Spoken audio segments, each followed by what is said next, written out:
The Christchurch mosque shooter was a white nationalist. I've stated on numerous occasions that I regard white nationalism as a silly position.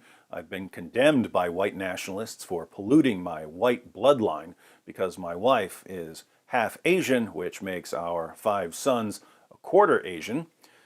What I find most interesting in this discussion, however, is how so many people who condemn various forms of nationalism will praise Muhammad, who was a Muslim nationalist and an ethno-nationalist.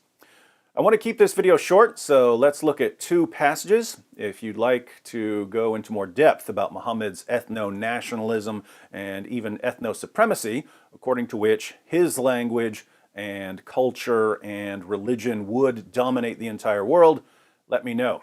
But for now, we'll focus on Muhammad's Muslim nationalism. Sahih Muslim, 4594. Jabir bin Abdullah said, Umar bin al-Khattab said that he heard the Messenger of Allah say, I shall certainly expel the Jews and Christians from the Arabian Peninsula until I leave only Muslims there. What kind of nation did Muhammad want? He wanted a nation made up exclusively of Muslims. Jews and Christians had to be expelled.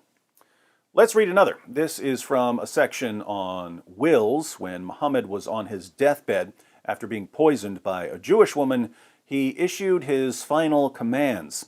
So we get to see what was most important to Muhammad. Sahih Muslim, 4232. It was narrated that Sa'id bin Jubair said, Ibn Abbas said, Thursday, and what a Thursday. Then he wept until his tears wet the pebbles. I said, O Abu Abbas, what about Thursday? He said, the Messenger of Allah took a turn for the worse. And he said, Come to me and I will dictate for you a document, so you will not go astray after I am gone. But they argued about that, and it is not appropriate to argue in the presence of a prophet.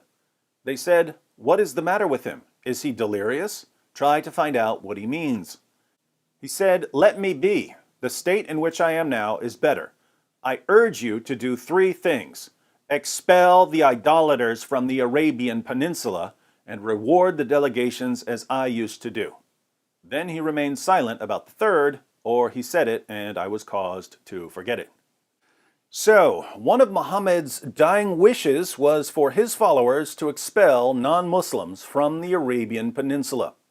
Again, what kind of nation did he want? He wanted a nation made up exclusively of Muslims. Everyone else had to be expelled. Christians, Jews, and polytheists had been living in Arabia for centuries, but they all had to convert or flee or be executed. Now imagine a politician today saying, we must expel Muslims from our country and leave only non-Muslims. He would be condemned as a racist and a bigot and an Islamophobe. But Muhammad, who is the pattern of conduct for all Muslims, demanded as his dying wish that his followers expel all non-Muslims from the nation. What does that make him? It doesn't make him anything, because Muhammad always gets a free pass. Not only is Muhammad not a racist or a bigot or a Christianophobe or a Jewophobe for demanding that Christians and Jews be expelled from Arabia, but also you'll be called a racist and a bigot for so much as questioning or drawing attention to what he said. The hypocrisy here is astounding. But let's see if we can figure this out.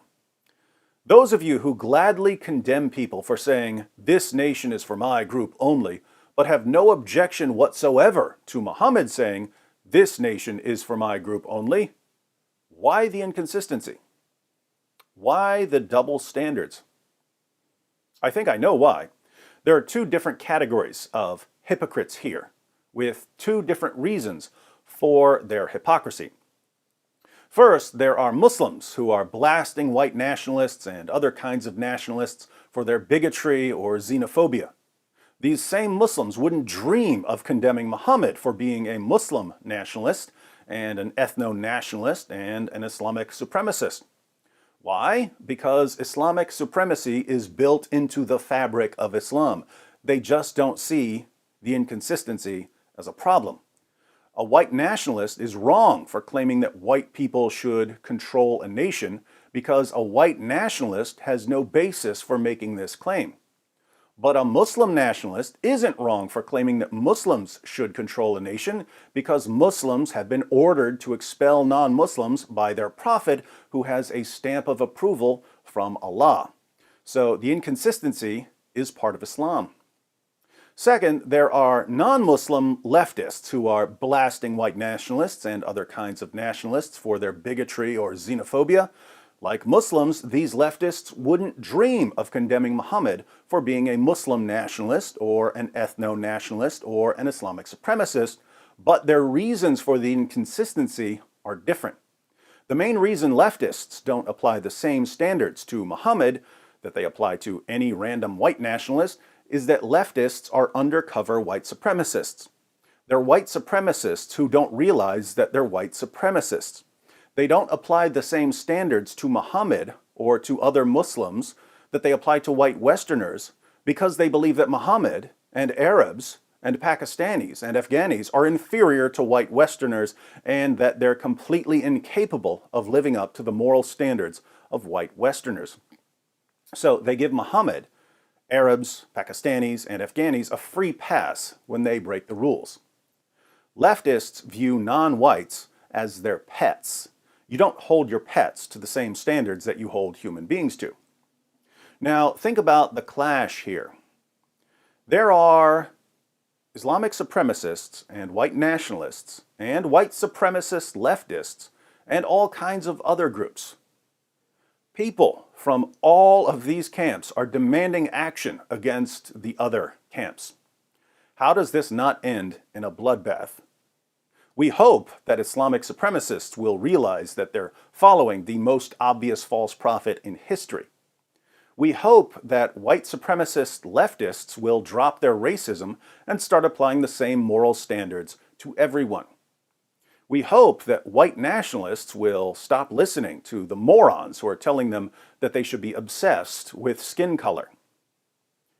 We hope.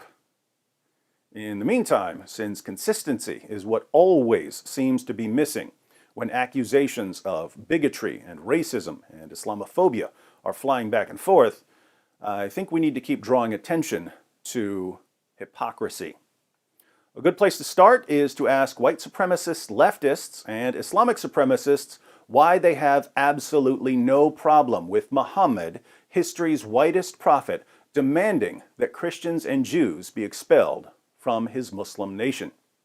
Take a screenshot of one of the hadiths I quoted in this video, share it with people, and in the comments section, tell us what happens.